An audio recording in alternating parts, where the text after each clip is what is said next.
حضرت ہم آتے ہیں دنیا میں، علم حاصل کرتے ہیں، مختلف سورسز ہوتی ہیں، ذرائع ہوتے ہیں، لیکن اس چیز کی بھی کمی آج معاشرے میں ہے کہ ایک انسان، خاص طور پہ ایک بندہ مومن مسلمان کو یہ پتہ ہو کہ آخر علم حاصل کرنا ضروری کیوں ہے۔ بسم اللہ الرحمن الرحیم، صلی اللہ علیہ حبیب محمد وعلی آلہ وصحبہ وبارک وسلم۔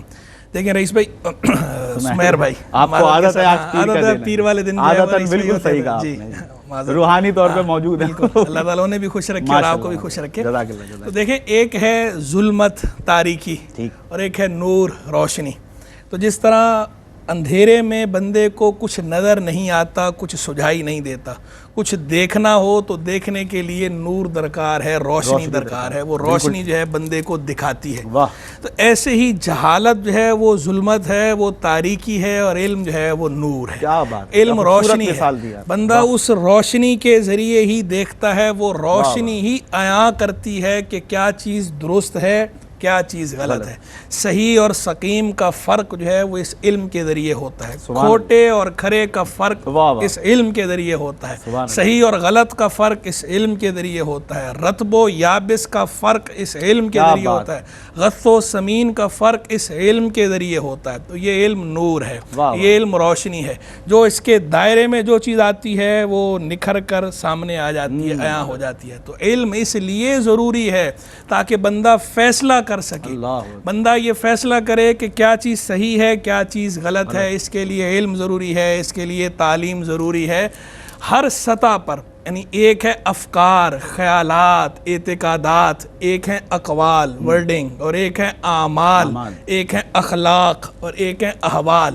ان سب میں صحیح چیزیں بھی ہیں، غلط چیزیں بھی ہیں، ان سب میں تاریکی اور روشنی ہے، ان سب کے اندر رطب بھی ہے، یابس بھی ہے، ان سب میں غلط صحیح موجود ہے۔ تو ان سب میں یہ فرق کرنا، یہ ڈفریشیٹ کرنا، یہ کس کے ذریعے بندہ کر سکتا ہے؟ علم کے ذریعے۔ علم بندے کو بتاتا ہے کہ کون سا عقیدہ درست ہے، کون سا عقیدہ غلط ہے۔ علم بندے کو بتاتا ہے کون سا خیال درست ہے، کون سا خیال غلط ہے۔ علم بندے کو بتاتا ہے کون سے افکار نورانی ہیں، رحمانی ہیں، کون سے افکار ظلمانی ہیں، شیطانی ہیں۔ کیا بات ہے۔ علم بندے کو بتاتا ہے کون سے اقوال جو ہے وہ میزان شرع پر پورے ہیں، اور کون سے اقوال جو ہیں یہ میزان شرع پہ پورے نہیں ہیں، یہ کانٹے کی تول پورے نہیں اترتے، یہ کھوٹے ہیں، یہ سودا کھوٹا ہے، یہ سودا کھرا ہے۔ یہ علم بتاتا ہے۔ کیا بات ہے۔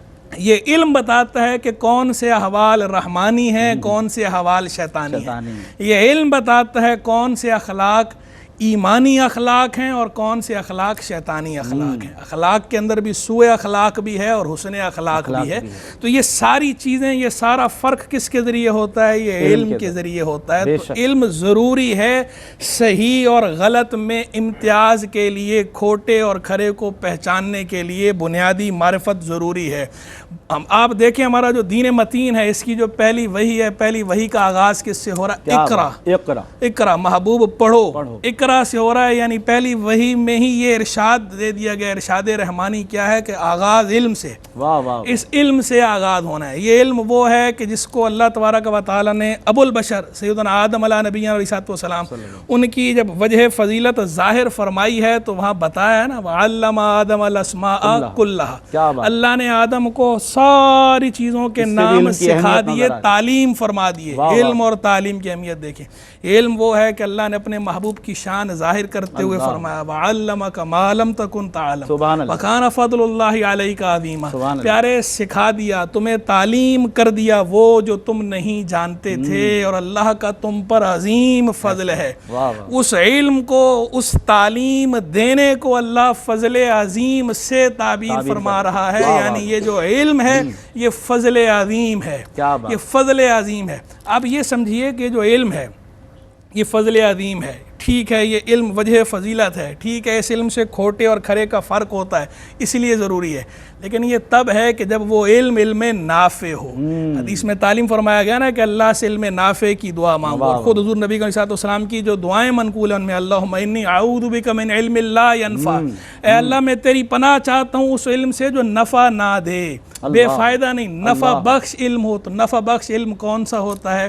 جو بندے کی اپنی ذات کو بھی فائدہ پہنچاتا ہے، جو دیگر خلق خدا کو بھی فائدہ پہنچاتا ہے۔ یعنی دین کا علم ہو یا دنیا کا علم ہو، علم محمود وہ ہے جو نفع بخش ہو، جس سے خلق خدا کو نفع ہو، جس سے معاشرے کو نفع ہو، جس سے ملک و ملت کو نفع ہو، جس سے دین کو نفع ہو، اور جس سے بندے کو خود بھی نفع ہو۔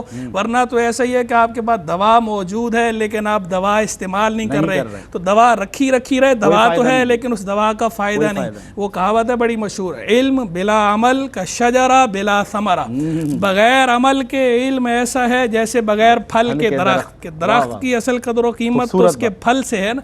تو علم اگر ہے اور عمل نہیں ہے، اس سے آپ نفع نہیں اٹھا رہے، نہ خود اٹھا رہے ہیں نہ کسی کو نفع پہنچا رہے ہیں، تو گویا درخت تو ہے لیکن پھل نہیں ہے، بے پھل درخت ہے۔ اور اس کو تشبیہ یوں بھی دی جاتی ہے، کہتے ہیں کہ سحاب، علم بلا عمل کا سحاب بلا مطر، کہ علم عمل کے بغیر ایسا ہے جیسے بادل بارش کے بغیر۔ کہ بادل کی قدر و قیمت کیوں ہوتی ہے؟ بادل جب آتا ہے لوگ خوش کیوں ہوتے ہیں کہ یہ بادل ہے، برسے گا، بارش ہوگی۔ اور بادل برسے بغیر چلا جائے تو سارے لوگ کیسے اداس ہو جاتے ہیں۔ تو ایسے ہی علم جو ہے وہ اگر نفع بخش نہ ہو تو اس کی مثال بھی ایسی ہے کہ بادل تو ہے لیکن اس سے نفع نہیں اٹھایا۔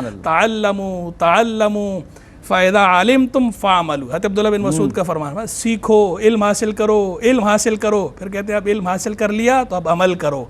حدیث مبارک میں فرمایا، ترمذی کی روایت ہے کہ بروز قیامت بندہ اپنے قدم نہیں ہٹا پائے گا جب تک اس سے یہ سوال نہ پوچھ لیے جائیں۔ ایک روایت میں 4 سوالوں کا ذکر ہے، ایک میں 5 سوالوں کا ذکر ہے، دونوں کے اندر یہ بات موجود ہے۔ 5 سوالوں والی جو روایت ہے اس کے اندر یہ لفظ ہے، ماذا عمل فیما علم، بندے سے یہ پوچھا جائے گا کہ جو تم نے علم حاصل کیا ہے اس پر عمل کتنا کیا ہے۔ جب تک یہ جواب نہیں دے پائے گا اس وقت تک بندہ اپنا قدم نہیں ہٹا سکے گا میدان محشر سے۔ تو اتنا ضروری ہے علم حاصل کرنا بھی، اور پھر جو اس علم کا تقاضا ہے یعنی اس پہ عمل کرنا اور خلق خدا کو نفع پہنچانا، عصری علم ہو یا دینی علم ہو، بہرحال خلق خدا کو اسے نفع پہنچنا چاہیے، تو ہی وہ علم میں محمود ہوگا، تو ہی وہ علم ایسا ہے کہ جو بندے کے حق میں حجت ہے، ورنہ بندے کے خلاف۔ العلم حجت لک او علیک، علم دلیل ہے یا تیرے حق میں یا تیرے خلاف۔ نفع بخش ہے تو بندے کے حق میں دلیل ہے، اور نفع بخش نہیں ہے تو بندے کے خلاف دلیل ہے۔ اللہ اکبر۔